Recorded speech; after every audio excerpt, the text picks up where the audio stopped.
आत्महत्या नहीं हुई मेरे साथियों, उसकी आत्महत्या नहीं हुई, उस नौजवान का मर्डर किया गया है। मर्डर यही कासगंज की पुलिस ने मर्डर किया है। इसी कासगंज की पुलिस ये हत्यारी है। अगर अखिलेश यादव मुसलमानों के रहबर थे, अखिलेश यादव मुसलमानों का वोट लेना जानते हैं, तो नहीं अखिलेश यादव को सड़कों पर उतर कर आना चाहिए था और ये कहना चाहिए था।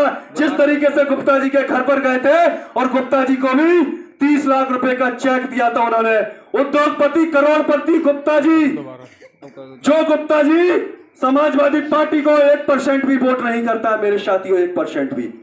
हम 95% वोट करते हैं, 95% हम वोट करते हैं मेरे साथियों, 95% वोट करते हैं। लेकिन गुप्ता जी की मृत्यु पर, कानपुर वाले गुप्ता जी की मृत्यु पर अखिलेश जी 30 लाख रुपए देते हैं और सरकार आने पर उनको नौकरी का वादा करते हैं, उनकी अहलिया को मेरे साथियों। लेकिन मैं पूछना चाहता हूं मेरे भाइयों, क्या आपको याद होगा फिरोजाबाद की सरजमी पर नौजवान निकल आए थे डबल सीए के खिलाफ, 8 नौजवानों को शहीद कर दिया था।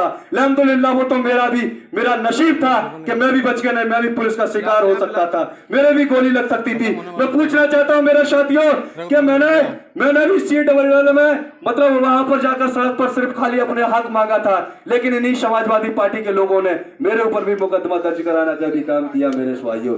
मैं पूछना चाहता हूं मेरे साथियों कि आखिरकार ये जुल्म जाति क्यों हो रही है हमारे साथ? कभी हमने सोचा मेरे भाइयों? नहीं सोचा, क्योंकि हम एक नहीं है, हम बटे हुए हैं। हमें एक होने की जरूरत है मेरे साथियों। मैं आपको पूछना चाहता हूं कि जिस तरीके से अभी सरकार आने पर अखिलेश जी ने वादा किया है कि अगर हमारी सरकार बनेगी तो हम टिर्री देने का काम करेंगे, मुसलमानों को टिर्री देने का काम करेंगे। क्या आप टिर्री चलाना चाहोगे मेरे भाइयों? आखिरकार ये क्यों नहीं कहते हैं ये कि अगर हमारी सरकार बनेगी तो मुस्लिम क्षेत्र में भी डिग्री कॉलेज खोलेंगे, महिलाओं के लिए, बच्चियों के लिए भी कॉलेज खोलेंगे? ये क्यों नहीं कहते हैं? ये नहीं कहेंगे मेरे भाइयों। मैं इसीलिए आपसे कहना चाहता हूं मेरे साथियों, हमको संगठित होने की बहुत जरूरत है। हमने अभी तक अपना कोई सियासी प्लेटफॉर्म तैयार नहीं किया, इसलिए आज हमारी स्थिति ये है, मेरे साथियों। अब हमें जरूरत है बराबर की हिस्सेदारी लेने की, हमें जरूरत है अपना हक लेने की। तो हमें एक सियासी प्लेटफॉर्म जरूर तैयार करना पड़ेगा, खड़ा करना पड़ेगा, उसे सपोर्ट करना पड़ेगा मेरे साथियों। जब तक आप अपना सियासी प्लेटफॉर्म नहीं बनाओगे तब तक आपका कोई भला होने वाला नहीं है मेरे साथियों। इसीलिए मैं कहना चाहता हूं मेरे साथियों कि हमें बहुत जरूरी है हमें। मंच पर बैठे हुए सभी मेरे बुजुर्ग, सम्मानीय साथी, हम उम्र भाई, और जहां तक मेरी आवाज़ आ रही है, घरों में बैठी हुई मेरी पर्दा नसीब माँ बहनों को, मैं कुंवर रेहान सोलंकी, अस्सलाम वालेकुम। जिस तरीके से डॉक्टर साहब ने बयान की अपनी बातों को, और मुझे उम्मीद है कि मेरे भाई सभी इन बातों पर अमल करेंगे और सोचेंगे कि आखिरकार हमारे हालात दिन पे दिन बद से बदतर क्यों होते चले जा रहे हैं। मुल्क आजाद हो गया लेकिन मुसलमानों की स्थिति आज भी वही की वही है।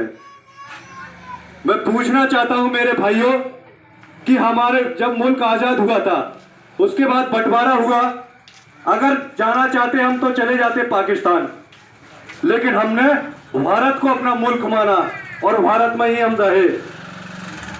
यही कांग्रेस हुकूमत थी, इसी कांग्रेस पार्टी के लोगों ने, इसी कांग्रेस पार्टी के नेताओं ने यह कहा था कि जो मुसलमानों की बात करते हैं, जो मुस्लिम के हक की बात करते हैं, जो मुस्लिम लीडरशिप की बात करते हैं, वो देश के विभाजन की बात कर रहे हैं, वो देश को तोड़ना चाहते हैं, वो देश को नुकसान पहुंचाना चाहते हैं।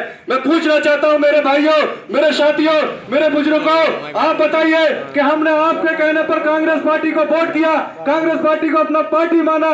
जिस तरीके से लखनऊ में एक मीटिंग बुलाकर हमारे मौलानाओं ने, हमारे बुजुर्गों ने यह कहा था कि कांग्रेस पार्टी मुसलमानों की पार्टी है, कांग्रेस पार्टी के नेता मुसलमानों के रहबर होंगे, कांग्रेस पार्टी के लीडर मुसलमानों के लिए काम करेंगे। लेकिन मैं पूछना चाहता हूं कि जब कांग्रेस पार्टी की हुकूमत हुई, क्या मुसलमानों को इंसाफ मिला? बताइए मेरे भाइयों, क्या मुसलमानों की मां और बहनों को सम्मान मिला? नहीं मिला मेरे साथियों। मैं बताना चाहता हूं आपको कि कांग्रेस पार्टी यही हुकूमत में, कांग्रेस पार्टी की हुकूमत थी, लेकिन जब हमारे जो शिक्षित ग्रेजुएट जो भाई थे हमारे, जिन्होंने सरकार से अपने हक के लिए मांग करी, तो मैं आपको बता देना चाहता हूं मेरे भाइयों, उनके ऊपर आतंकवादियों के मुकदमे लगाकर जेलों के अंदर ठूसने का काम इसी कांग्रेस हुकूमत में किया गया।